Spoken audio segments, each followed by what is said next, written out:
Naitwa Dr. Frank Mbaga, ni kansela au mtoa ushauri pamoja na upimaji wa virusi vya ukimwi.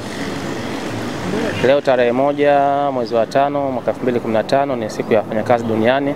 Sisi kama watu wa huduma tumejipanga kwa ajili ya kutoa huduma ya ushauri nasaha pamoja na upimaji wa virusi vya ukimwi hapa uwanja wa Taifa jijini Dar es Salaam. Tunashukuru mwitikio ulikuwa ni mkubwa sana.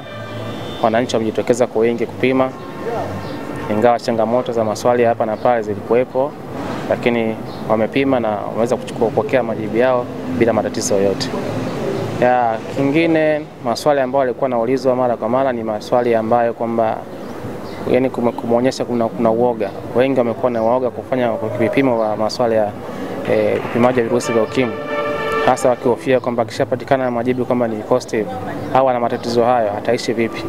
Kwa ni kitu ambacho kimeleta uoga kidogo kwa wananchi, lakini nashukuru baada ya kukaa nao, kuongea nao na kuwashauri, wengi wamejitokeza kupima.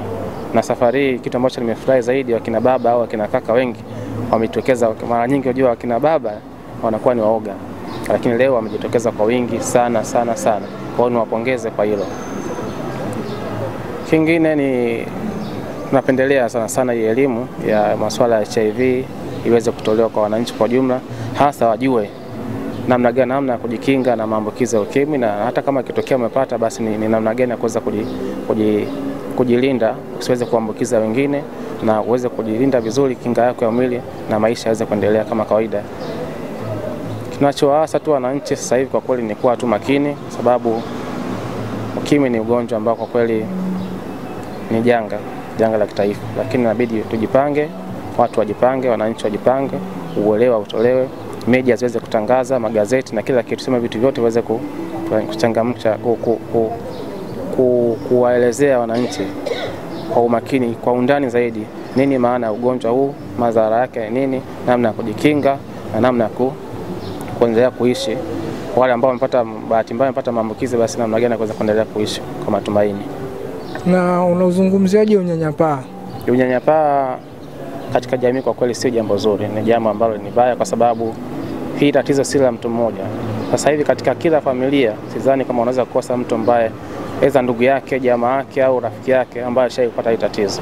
Swala la msingi tu ni wale watu ambao wanaishi na wale wenye maambukizi ya virusi vya ukimwi au wanaowahudumia, ni msingi wapewe tu elimu hasa ya kutosha namna gani ya kuweza kuwahudumia na kujikinga wao wenyewe, ili taifa liweze kuendelea mbele. Maana sasa wakinyanyapaa, hata shughuli nyingine zinakuwa zinazorota, haziwezi kwenda mbele, wanakuwa wanatengwa, wanakuwa jisikie vizuri. Kwa hiyo swala la unyanyapaa kwa kweli sio zuri, ni elimu inatakiwa itolewe ili watu waweze kuelimika na wajue kwamba ni kitu ambacho kipo na waweze kukubali na maisha endelee.